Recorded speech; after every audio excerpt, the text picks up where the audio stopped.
बाद एक बार फिर से आप सभी का स्वागत है कार्यक्रम आपके सितारे में। दर्शकों, अब वक्त हो गया है गुरुजी से जानने का कि क्या करें क्या ना करें।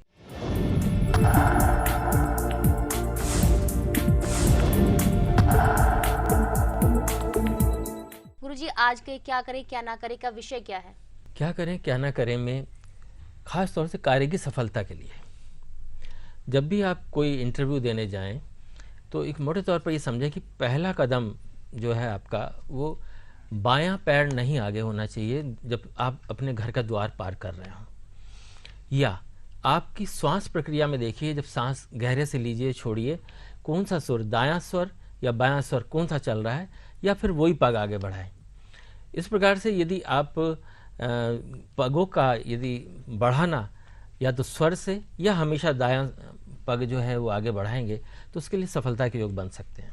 साथ साथ ये भी देखें कि जब आप किसी भी इंटरव्यू के लिए या सफलता के लिए या किसी भी करियर की सफलता के लिए कहीं से भी बाहर जा रहे हैं, चाहे व्यापारिक सफलता हो या कोई डील करने जा रहे हो, तो आप कुछ देर या उस दिन आप दहलीज का पूजन अवश्य कीजिए, यानी कि उसका पोछा अपने आप लगाइए दहलीज पर जो मुख्य द्वार है, और वहाँ पर जल से, चावल से, मिष्ठान से कुछ न कुछ आप पूजित कीजिए ताकि उस घर का मुख्य द्वार आपको आशीर्वाद दे आपकी सफलता के लिए।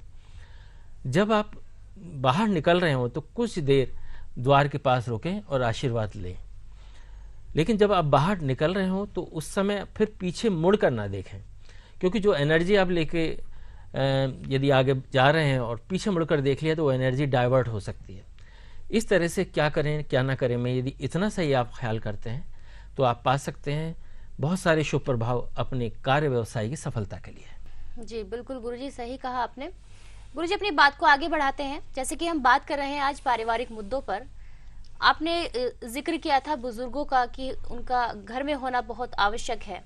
एक प्रश्न मेरे मन में आया है कि जैसे आपने कहा कि परमात्मा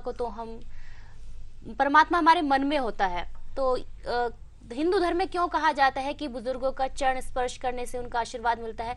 क्या औचित्य है उनका चरण स्पर्श करने से?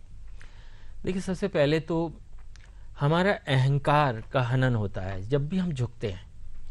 चरण स्पर्श करने का जो प्रावधान हमारे संस्कारों में दिया जाता है उसका तात्पर्य है कि भगवान बिल्कुल पसंद नहीं करते कि अहंकार हमारे पन पे। तो सबसे पहला तो जब हम झुकते हैं तो अहंकार का हनन होता है।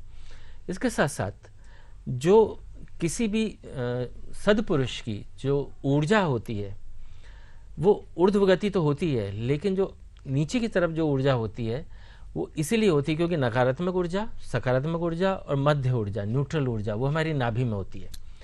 तो इस प्रकार से नकारात्मक ऊर्जा वो नीचे होती है।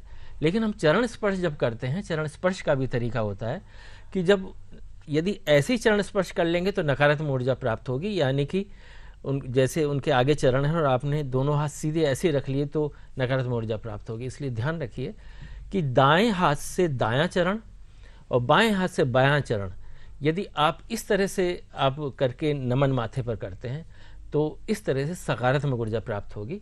और उन बुजुर्ग की या जो भी आपके पूज्य हैं, जो भी आदरणीय हैं, यदि उनके इस प्रकार से चरण स्पर्श करते हैं तो आप सकारात्मक ऊर्जाओं से भरते चले जाएंगे और उनका आशीर्वाद भी प्राप्त करते जाएंगे। क्योंकि जो भी उन्होंने सद अपने विचार और सद कार्य करके अपने ग्रहण किए हैं, जो भी सद चीज़ें, वो आप प्राप्त कर सकते हैं इस तरह से चरण स्पर्श से। इसलिए ऐसा चरण स्पर्श का प्रावधान है। बिल्कुल गुरुजी, सही कहा आपने कि झुकने से अहंकार का नाश हो जाता है। अहंकार होना भी नहीं चाहिए व्यक्ति में। गुरुजी, हमारे पास एक ईमेल आया हुआ है, यह है रवीना आहूजा जी का, अलवर राजस्थान से। इन्होंने अपने हाथों की हथेलियों की छाप हमें भेजी है और अपना प्रश्न पूछा है कि वैवाहिक जीवन के उनके क्या योग बन रहे हैं। रवीना जी, आप समझ लीजिए कि आपके योग क्या हैं। आपके हो सकता है डेट ऑफ बर्थ ना हो, जैसा कि आपने लिख के भेजा था कि आपके हाथों की छाप से बताया जा रहा है, लेकिन निश्चित रूप से जो आपकी छिपक रेखाएं वो स्पष्ट करती हैं कि आपका विवाह हो चुका है और लगभग 4.5 साल पहले विवाह होना आता है। और साथ ही आपके कहीं ना कहीं 2.5 साल पहले से केस भी चल रहा होगा और अभी तलाक हुआ नहीं होगा। तलाक आपके होने में अभी लगभग 8 महीने लगेंगे और दूसरे विवाह के योग स्पष्ट हैं। ध्यान रखिए कि 2 विवाह के योग आपके स्पष्ट हैं और ये तलाक होगा, इसमें कोई समझौता नहीं होगा। अब ध्यान रखिए कि अगले विवाह की शुभता के लिए आप क्या करें। आप तकरीबन हर बृहस्पतिवार को आप हल्दी से स्नान किया करें और साथ साथ आप पीले कपड़ों का उपयोग अवश्य करें। उस दिन केला, पपीता, कढ़ी, चने की दाल, केसर, इन चीज़ों का ज़्यादा से ज़्यादा उपयोग करें और किसी भी तरह से आप जो नीले काले कपड़ों से उस दिन परहेज करना है।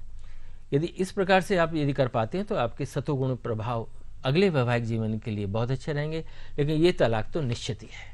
चलिए, तो दर्शकों यहाँ हम आपको भी याद दिला देते हैं कि यदि आपकी भी है कोई समस्या और पाना चाहते हैं आप उसका निदान, तो जल्दी से फोन उठाइए, कॉल कीजिए उन नंबर्स पर जो आपकी टीवी स्क्रीन पर इस वक्त दिखाए जा रहे हैं। यदि आपको अपनी जन्म तिथि, जन्म का स्थान, जन्म का समय याद नहीं है तो आप हमें अपनी हस्त रेखाएं, चिपक रेखाएं भेज सकते हैं, जिसके द्वारा आप अपनी समस्याओं के समाधान गुरुजी से जान सकते हैं।